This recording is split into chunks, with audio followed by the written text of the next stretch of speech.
Hey, what's up? It's your old pal, Mr. Cook, and we are finishing up the first page of 7.1 to 7.3 quiz review. So far, all we've really done is this arithmetic of the functions. Now we're going to move on to the composite functions or compositions. So this is where we started up in 7.2 doing composite functions, and we're actually going to do that again when we get a little bit to the later on parts, number 14 and number 15. Those are also going to be composite functions. So if you need a little bit of help with this stuff, just check out 7.2. And I think that for this part of the video, I'm going to go through all the stuff in 7.2. So I'm going to jump from 6 and 7, 8, and 9 over to numbers 14 and 15 as well. And then we'll keep the last one on a separate video because they all kind of share the same ideas. So composite functions would literally mean that you're plugging in a function for another one. So we actually have been doing that already.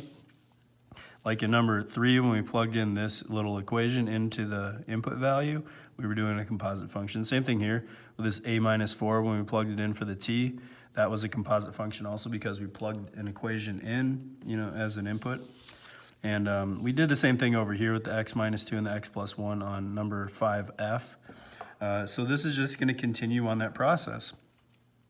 So if you were in my class, we learned how to read this notation over here, this little circle, this dot that we have, the circle. It's different from multiplication, so do not get this confused with multiplication. This open circle, what it represents is a composition. What it means is that you are going to take the h function and plug it in as the input into the g function, okay? So let's read the rest of them. This one says that we're taking the g function and we're plugging it into the f function. For this one, we're taking the h function and we're plugging it into the g function. And for this one, we're taking the g function and plugging it into the f function. So we'll see how that looks. It's pretty easy. I have a way that I like to go through these problems, and I'll share it with you. If you guys like it, use it. If not, use whatever your teacher taught you to do. So I go to the outside function first, this g function, and I just rewrite it. But instead of the x value or the variables, I just put big parentheses there. So I put 3 and then parentheses and then minus 4. So that's the g function, see? The only thing that I've done is taken the x and turn it into parentheses.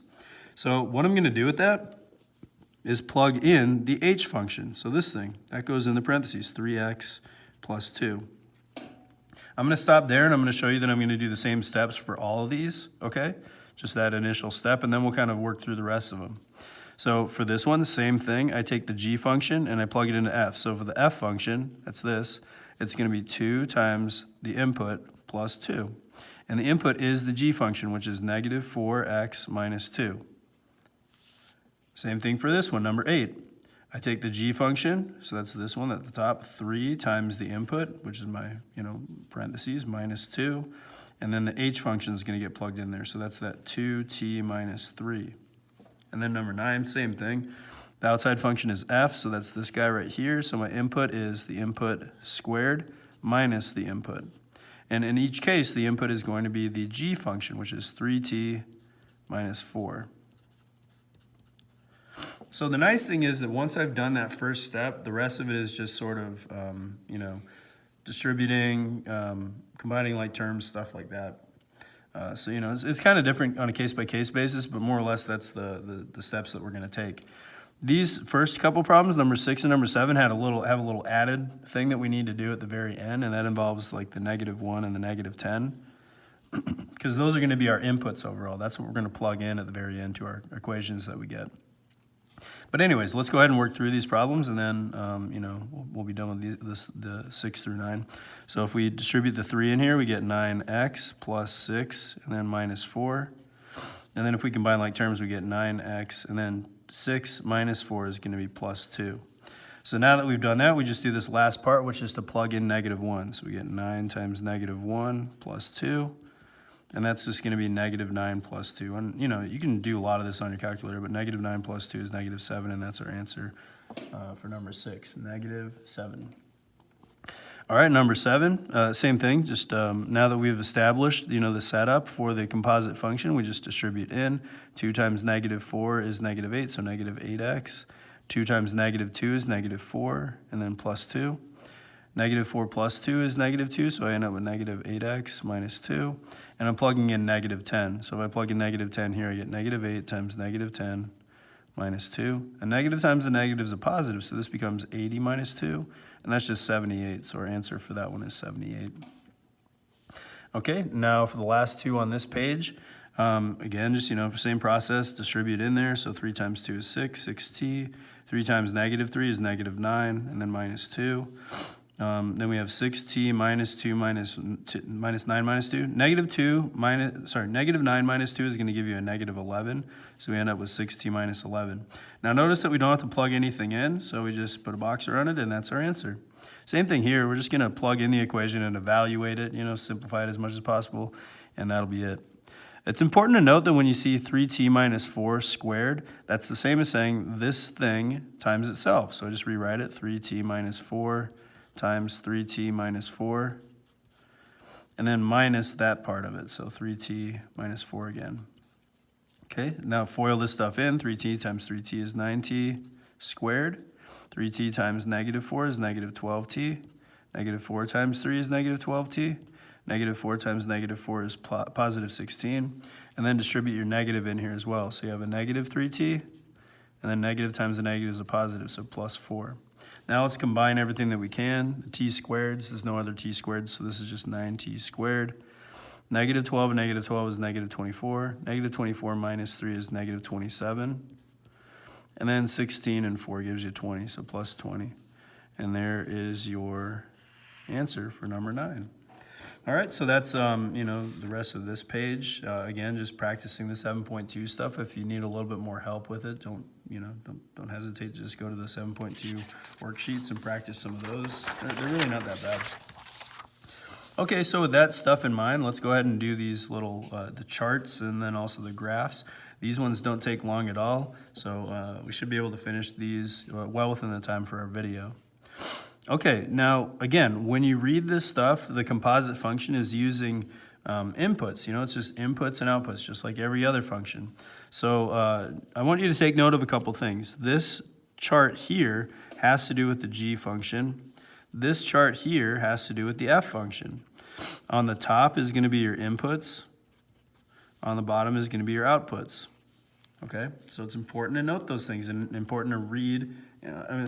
Be able to read these tables. Okay, because then when you work on the problems themselves, they're actually pretty easy. So what you would need to do first is just circle the inside part. Okay, for each one of these, circle those inside parts. G of 1, G of 9, G of 5, F of 6, G of 7, F of 12, F of 3. Because what's going to happen is that each of these are going to end up giving us an output given the input for each of these tables. So let me give an example, okay? So this is the first part of each of these problems. What you do is you take this part of it, G of 2. So you go to the G table, and the input, when the input is 2, so the input is 2, what is the output? It's 3. So your output is 3, and that's what becomes the input for the f function. That's how these problems work. So this G of 2, so again, go to the G function, the input is 2, see, 2. And what is the output? The output is 3. So that's why this whole thing becomes a 3, and now it's the f of 3. So we're going to read the f function now. F of 3. So see, we go to the input is 3, and then the output will be 9. So, we'll go through all those in a second. What we want to do is just go through all these little inside functions first, these little first values that we circled. So find each one of these real quick.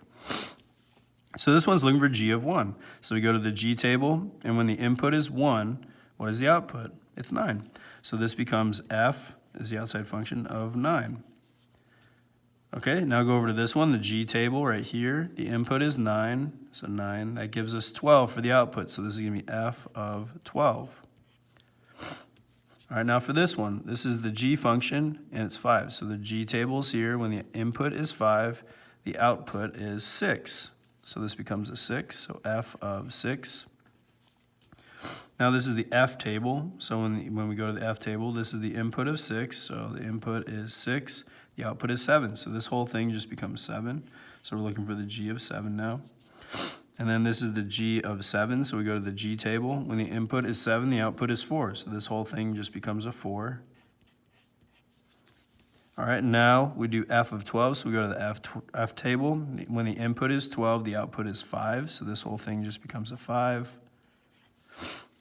And then we look at the f table, and the input is 3, so f, the input is 3, the output is 9. So we're looking for the g of 9. Okay, so now that you've done this first part, the inside part, now just do the outside part, and that's the remainder of this stuff. So we just do it one more time with our new inputs. So the f, they go to the f table, the new input is 3, so when we find 3, the answer is 9. So overall, our answer is 9 for that one.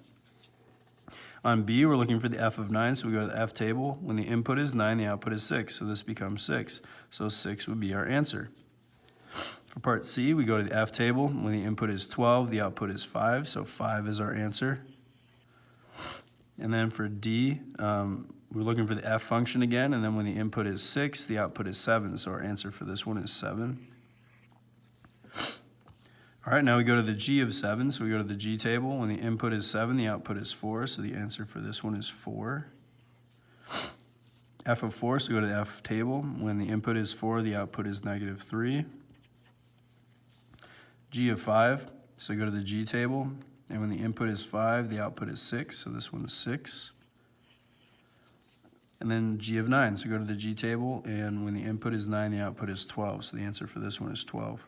See, those ones are pretty easy, right? You just need to know how to read them, and once you know how to read them, it's just, you know, the answers are all there. You just need to kind of take your time with them, I guess, and then it's pretty easy. Okay, so this is like really similar, believe it or not. For number 15, we just have graphs. And remember that like these tables, they basically like give you coordinates, you know, like an x and a y value for each of them. So these are going to give you coordinates as well. You just need to kind of like read the graphs instead of reading the tables. But it's very much the same thing. It's just that like the table of, you know, these different functions, like the g function and the h table, are just part of a graph. So this graph right here is the g graph. That's why they have that little g right next to it. This graph is going to be the h graph. Okay, the h function. So we're going to read these just the same way that we did here and find what the output is. But I want you to remember something, okay? Whenever you have a coordinate on a graph, the x value is the independent value, or the input, and then the y value is the output, or the dependent variable. So again, this is much the same structure. We just need to kind of read off the coordinates, basically, for these. Excuse me. Okay, so first off, we got to do this part, h of 1. So we go to the h graph.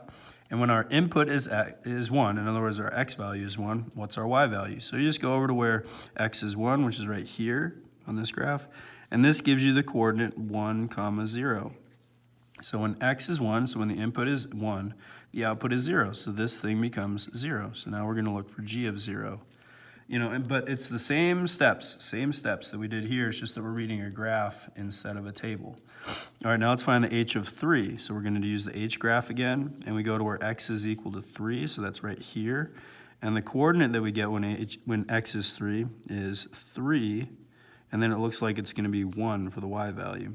So when my input is 3, my output is 1. So this just becomes a 1. So it becomes g of 1. Okay, now this one, we're going over to the g graph, so that's the straight line over here, and we got to find where the x value is -4. So let's see, -4, looks like my graphing point's right there, and that's the coordinate -4, 3. So when my input is -4 for the g function, my output is 3, so this thing becomes a 3. And then we do g of 1, so the g function is the straight line. At 1, it looks like it's at like right there, so at 1, -7. So when g is 1, that means that the output is going to be -7.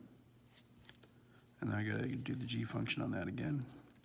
And then the last one that we have, g of 3. All right, so g of 3. Oh boy, that's off the graph somewhere. It looks like it's gonna connect right over here at 3, -10, 11, -11. I have a feeling this one's going to be a no solution just because it's like off the graph. We'll see though. All right, let's see. All right, so now just do it one more time. Let's see what happens when g is 0. So go over the g function, the straight line.